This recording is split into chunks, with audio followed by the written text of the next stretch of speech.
साथियों नमस्कार। आप देख रहे हैं टिप्स सिविल सर्विसेज और मैं हूं श्रीकांत त्रिपाठी। इस समय होली का त्योहार चल रहा है। होली के त्योहार में सामान्यतः एक दिन होलिका दहन का कार्यक्रम होता है और उसके दूसरे दिन रंग रंगों की होली खेली जाती है। होलिका दहन में प्रायः ये भाव होता है कि इस होलिका दहन में हम जो हमारी बुराइयां हैं, हमारा काम, क्रोध, ईर्षा और देश की जो भावनाएं हैं, तो होलिका दहन में सब नष्ट हो जाए और हम बड़े सकारात्मक भाव और एक दूसरे के प्रति प्रेम के भाव को अपनाएं। इसके बाद जो रंगों की होली होती है, एक दूसरे पर रंग और गुलाल लगाए जाते हैं। उसकी भाव भी यही होता है कि हम धर्म, जाति, वंश, लिंग, संप्रदाय इत्यादि सभी को भूल कर एक दूसरे को रंग लगा करके हम आपसी भाईचारा, प्रेम और सद्भावना की भावना को बढ़ाएं। एक तरफ तो रंगों की होली खेली जा रही है, होलिका दहन का कार्यक्रम संपन्न किया जा रहा है, लेकिन दुनिया में इस समय एक ऐसी होली भी हो रही है जो कि खून की होली खेली जा रही है। आप समझ रहे हैं, यह खून की होली हमारे मध्य पूर्व में, हमारी पश्चिम एशिया में, ईरान, इजराइल, अमेरिका में हो रहा है। 28 फरवरी 2026 को इजराइल और अमेरिका ने ईरान पर अटैक कर दिया, आक्रमण कर दिया। आखिर क्या कारण है ईरान पर अटैक करने के? इनके आखिर वो कौन से ऑपरेशंस हैं जो इजराइल, अमेरिका और ईरान के द्वारा सैन्य अभियान चलाए गए? उन ऑपरेशनों का नाम क्या है? इसके पीछे निहितार्थ कारण क्या है? और इसका इस पूरी दुनिया में क्या इम्पैक्ट होगा, क्या प्रभाव होगा? भारत की इसमें क्या भूमिका होगी? भारत में इसका क्या प्रभाव पड़ेगा? इन सब मुद्दों पर हम चर्चा करेंगे। हम जानते हैं कि ईरान पश्चिम एशिया का, मध्य पूर्व का एक देश है और 1979 में यहाँ इस्लामिक क्रांति और इस्लामिक गणराज्य घोषित हुआ। 1979 के पूर्व यहाँ जो शासन था वो मोहम्मद रजा पहलवी का था।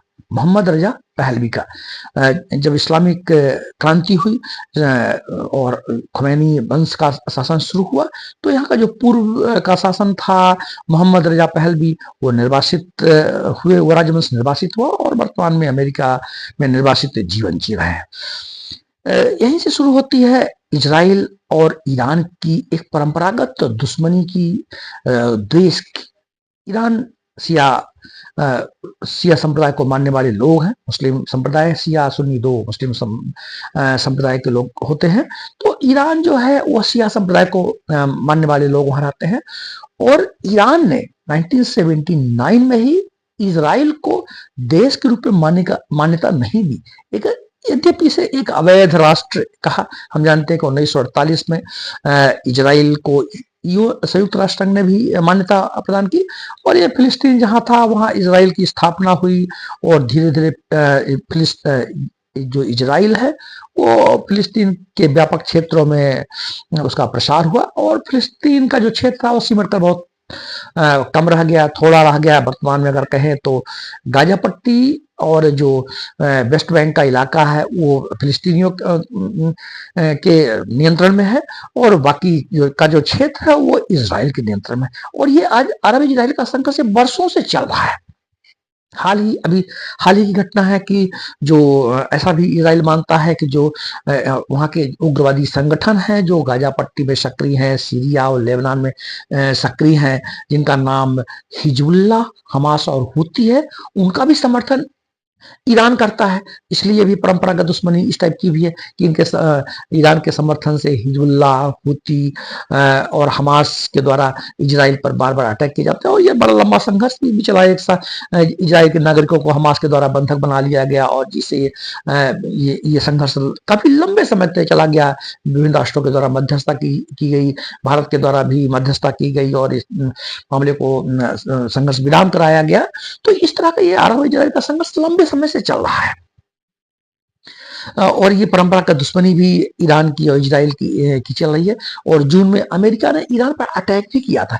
आखिर अमेरिका ईरान पर अटैक क्यों करता है? अमेरिका की क्या चाहत है? अमेरिका ने ऐसा कौन सा भी सैन्य अभियान चलाया? तो एक तो ये हमें मालूम होना चाहिए कि अमेरिका ईरान में जून 2025 में भी अटैक किया था।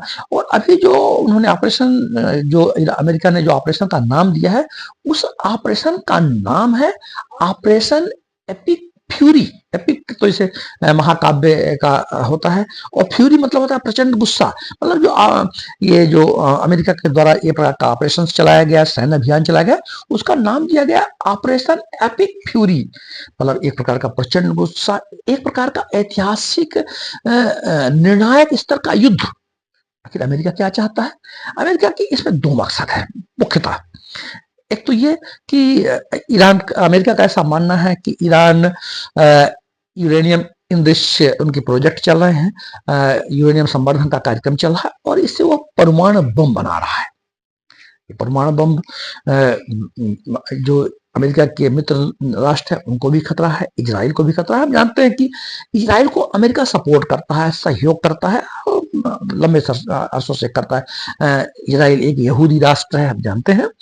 तो अब तो ये जो ऑपरेशन चलाया गया, ऑपरेशन एपिक फ्यूरी, मतलब अमेरिका प्रचंड गुस्से में है। एपिक फ्यूरी का मतलब होता है प्रचंड गुस्सा।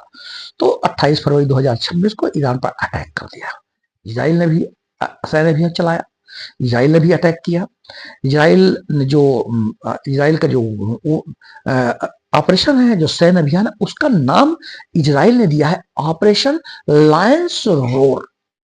ऑपरेशन लायंस रोर, शेर का दहाड़ना। लेकिन इस बार शेर ने की दहाड़ा नहीं है, शेर ने सीधे पंजा मारा है, सीधे अटैक किया है, ड्रोन के माध्यम से, मिसाइल बमों के माध्यम से। और जाकर के वो मिसाइल और ड्रोन कहाँ गिरे? जहाँ की वहां के जो राजवंश थे, वहां के जो धार्मिक नेता थे, ये धार्मिक नेता का प्रशासनिक नियंत्रण, इनके पास प्रशासनिक नियंत्रण भी होता है। ईरान का जो सर्वोच्च लीडर थे, सुप्रीम कमांडर थे, सुप्रीम लीडर थे, उनका नाम था आयतुल्ला अली खamenei। उनके महल में ये प्रातः 28 फरवरी को ही मिसाइलों से हमला हुआ, और ऐसा कहा जाता है कि अब वह इस दुनिया में नहीं रहे। पूरी दुनिया के जो सिया धर्म को मानने वाले लोग हैं, वो उनको एक प्रकार का धार्मिक गुरु भी मानते हैं। अमेरिका का मानना यह है कि जो ईरान के शासक रहे, राजवंश रहा, आयतुल्ला अली खमेनी, इनके द्वारा परमाणु कार्यक्रम चलाए रहे, और अमेरिका से दुश्मनी भी मानते हैं। ये जब बीच में काफी कंप्रोमाइज करने का की बात भी चली, जेनेवा सम्मेलन भी हुआ, लेकिन बात बनी नहीं। अमेरिका चाहता है कि अपना परमाणु कार्यक्रम बंद करे, और ईरान का जो शासक था वो आयतुल्ला अली खमेनी के वंश के पास न रहे। आयतुल्ला अली खमेनी को तो मार ही दिया गया, अब उनके पास नहीं रहा वो। यद्यपि आयतुल्ला अली खमेनी का विरोध ईरान में भी हो रहा था, एक प्रकार के उनको डिक्टेटर, तानाशाह शासक माना जा रहा था, और लोगों के मानवाधिकार के हनन करने वाला शासक माना जा रहा है। लेकिन ऐसा नहीं है कि पूरा ईरान उनका विरोध कर रहा था। ऐसा बहुत सारा जनमानस था, सिया संप्रदाय के मानने वाले लोग थे, जहां की आयतुल्ला अली खमेनी बहुत लोकप्रिय थे, और दुनिया में सिया संप्रदाय को मानने वाले लोग उनका इस अटैक का विरोध कर रहे हैं। और एक प्रकार से जंग सी छिड़ी हुई है। जो अभी जो खाड़ी के देश हैं, हमारे देश में भी यही समस्या पैदा हो रही है। तो ये तो हमको दो तीन चीज जो मेन सैन्य अभियान है जो हमारे हमको याद रखना चाहिए। तो अमेरिका का ऑपरेशन एपिक फ्यूरी हो गया, और इजराइल का हो गया ऑपरेशन लायंस रोड। लेकिन ईरान ने चुप नहीं बैठा, उनने चलाया ऑपरेशन टू प्रॉमिस थर्ड। उन्होंने कहा कि हमारा वादा है कि हम छोड़ेंगे नहीं, हमको छेड़ा है तो हम छोड़ेंगे नहीं। लगातार ईरान के द्वारा भी बदले लिए जा रहे हैं, और जहां भी अमेरिका के सैन्य बेस है, इजराइल के सैन्य बेस है, सऊदी अरब, संयुक्त अरब अमीरात, कुवैत, कतर, दोहा, या तमाम ईरान के द्वारा भी मिसाइलों से, ड्रोन से अटैक हो रहे हैं, और भीषण जंग जारी है। क्या होगा इसका परिणाम, ये तो वक्त ही बतलाएगा। लेकिन फिलहाल तो स्थिति बड़ी ही नाजुक बनी हुई है, अर्थव्यवस्थाएं चरमरा रही हैं, मानवता शर्मसार हो रही है, लोग मर रहे हैं, मारा जा रहा है। आखिर हमारा कहाँ है संयुक्त राष्ट्र संघ, यूएनओ? यदि किसी भी देश में कोई ऐसी परिस्थिति निर्मित होती है कि तानाशाह का शासन चल रहा है, मानवाधिकार का उल्लंघन हो रहा है, मानवाधिकार की स्थिति निर्मित हो रही है, तो दुनिया में तमाम अंतर्राष्ट्रीय संगठन है जो इनको मध्यस्थता के द्वारा ठीक करते हैं। लेकिन ये अमेरिका की इस प्रकार की महत्वाकांक्षा, तो एक प्रकार से वहां कठपुतली सरकार को बैठाना, अपने मन की सरकार को बैठाना। लेकिन फिलहाल की स्थिति यह देखने को समझ में आ रही है कि वहां का जनमानस उस जो पूर्व का राजवंश था, जो जिन्हें मार दिया गया, और फिलहाल उनका जो अपनी स्थिति है, अपनी भौगोलिक वो है, अपने देश की अस्मिता है, अपनी पहचान है, अपनी संप्रभुता है, वो इस संप्रभुता को किसी भी हद पर खोने को तैयार नहीं है। ईरान भी खोने को तैयार नहीं, आखिर वो उनका देश है। दूसरा कोई देश उन देश पर इंटरफेयर करके, हस्तक्षेप करके उनकी सरकार को मार दे, उनके राजा को मार दे, उनके मुखिया को मार दे, आखिर वहां का जनमानस यह स्वीकार नहीं कर पाएगा और स्वीकार नहीं कर पा रहा। इसीलिए यह जंग काफी आगे तक बढ़ रही है। अभी तक कोई शांति विराम को, संघर्ष विराम की कोई सिचुएशन निर्मित नहीं है। भारत हमेशा से ऐसी स्थिति पे शांति की अपील करता रहा और एक प्रकार से किसी भी गुट में शामिल नहीं होता। अगर ईरान का समर्थन रूस और चाइना करते हैं तो स्थिति और भी खराब हो सकती है।